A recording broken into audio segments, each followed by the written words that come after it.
This is the Besotted Pride of West London podcast.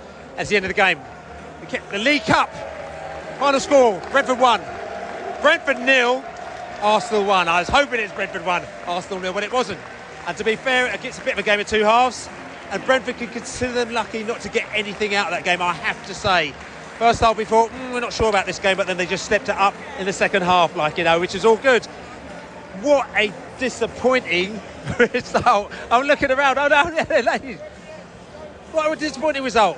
Yeah, it was a really, really excellent second half performance, I thought, in the end. You know, when we saw the teams and when we saw it was Arsenal, well, we feared the worst after sort of Saturday when we spluttered and we didn't really do ourselves justice.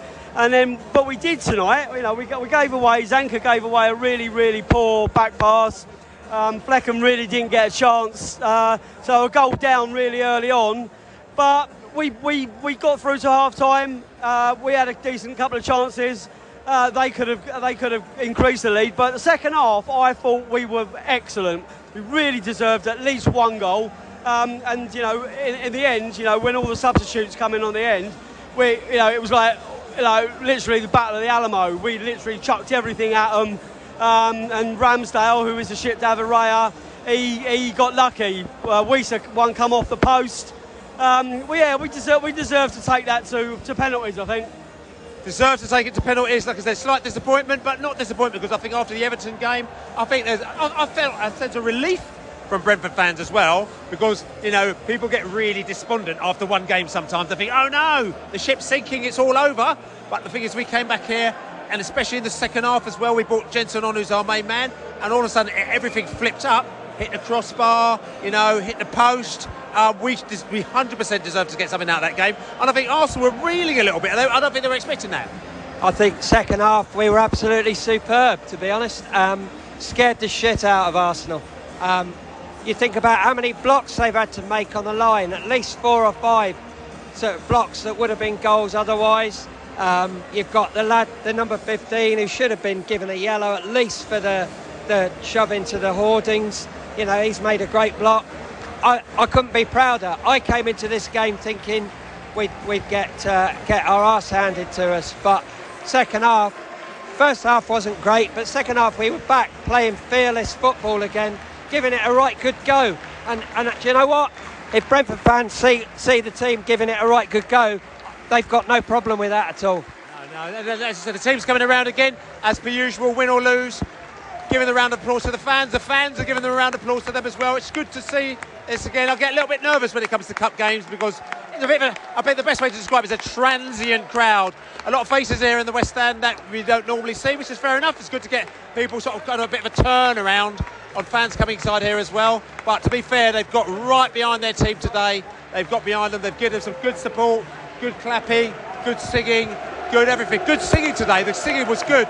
The Arsenal fans were singing, we can't hear you and all that nonsense. But to be fair, they were singing 1-0 to the Arsenal, and that's about all that we heard from them. And that end there as well. Results wasn't quite what we wanted there, was it? No, it wasn't. Second half, 10 minutes of hope with Godos and Jensen coming on. Could have been a couple of goals there, but that shouldn't hide of the poor performance we had. I know we got injured players and everything like that, and I just think Thomas needs to just have a rethink of strategy with the players available. Forget the ones that are injured, look at the players we have, and maybe a rethink in strategy on how we're placing them in positions and all that. 2 back-to-back poor performances. Yes, it happens, and we can only just dust ourselves down, pick ourselves up again, and move on. So you weren't happy with that performance? Not really, no. Well, no, first half was really bad, but second half we did come back a little bit, yeah. With the substitutes, but still there were moments that were reflective of what happened at Everton on Saturday. It's interesting. Again, different. Again, everyone sees things differently as well. From my point of view, I almost think, and I can't think Thomas Frank, that he wanted to hold Arsenal. We went really conservative in the first half. We let in a stupid goal, so we were 1-0 down, but he was hoping we were going to go in 0-0 at half-time, and then, bring on Jensen on 70 minutes as he does. Yeah. I thought when Jensen came on, I thought we were wicked. Well, that's what I said. 10 minutes, right, it really gave us hope. And Godos could have had a goal straight away, apart from the block.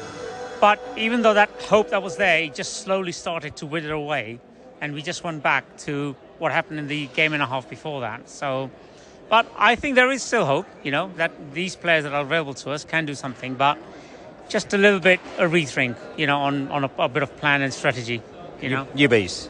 Come on, you bees. Even I'm stuttering now. All right, go on. Disappointing result. Some people interesting sort of game as a downer, but other people actually looked at it as a big bonus, especially after that Everton game.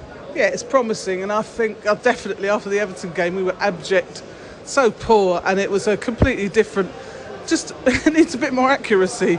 But Godos, I like the way Godos comes on and just is not afraid to take a shot, and it's kind of rubs off on the others because after not wanting to take a shot in the first half, they seem to all line up to do it.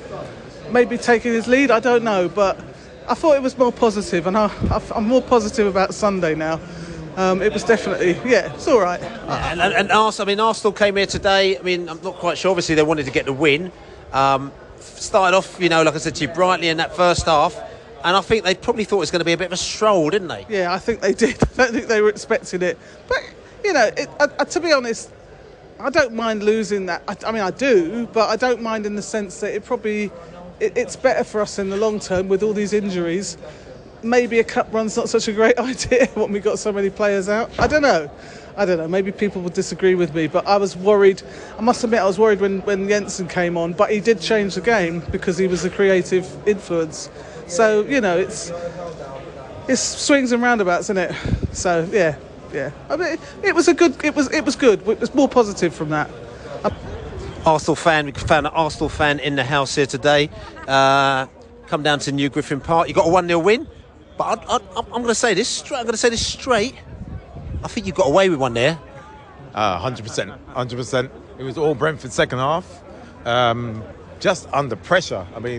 Watching the ball hit the post. Just I thought one of them was going in, and I was sure that was it. If one had gone in, we lost that game. It was all right. But it was first half was ours. Second half was definitely the Bees, and I don't think it was a fair result, to be honest. I think maybe a 2-1 Bees. Then that's it. I think, yeah. And for Arsenal, Arsenal perspective, you've seen Arsenal watch their games this season. They've been getting the results, but some people have been saying that Arsenal, haven't been playing that well as well as they could be playing. The fact that you're getting the results is a good thing. As people say, if you're playing badly, or not badly, but not playing as well as you could do, you're still getting the results, that's a good thing. Does it concern you today that you saw today that the Bees, which was with our kind of sort of like a B+ side as well, it's not like an A team. We had Jensen, who's one of our top players. We didn't bring him on until the 70th minute. You know what I'm saying? And but the team like Brentford's going out there and they're pushing you right to the limit. Well, it concerns me because this is Brentford B against Arsenal B, and Arsenal B is not Arsenal B. You got Kai Havertz on it, cost 65 million. You got Smith Rowe, supposed to be the next to future, whatever it is. We haven't started well, and I know it sounds really pessimistic, but we haven't. We've just been lucky so far.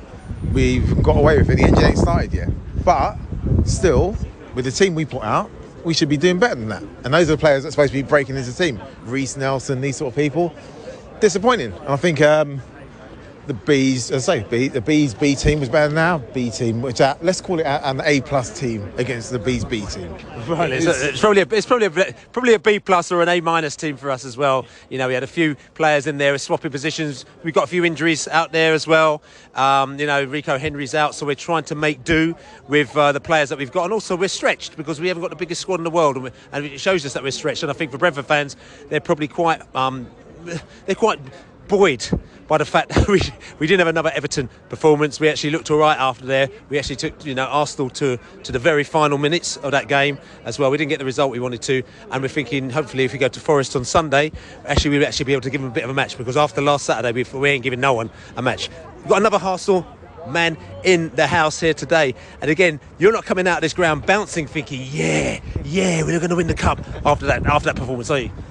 No, you're right. I think it was one of those ones where I think you put it, we maybe potentially could have got away with one. I think neither team really got into the groove in the first half, but you could notice about 5 minutes into the second half when that stadium woke up, and when Brentford really got into gear and the crowd was singing and you were putting real pressure on us. And for a lot of it, I mean, we couldn't really deal with it. We got away with it. I mean, the ball hit the post, the ball hit the bar. We had a sliding goal line clearance. It's just one of those where, yeah, I'm not bouncing with joy because we definitely can do better, especially with the talent which we had on the pitch. And even then, towards the end, having to bring on big guns, bringing on Odegaard, bringing on Jesus, bringing on Zinchenko, and still not really having too much else to show for it. So we'll take a win, but it's not, not over the moon.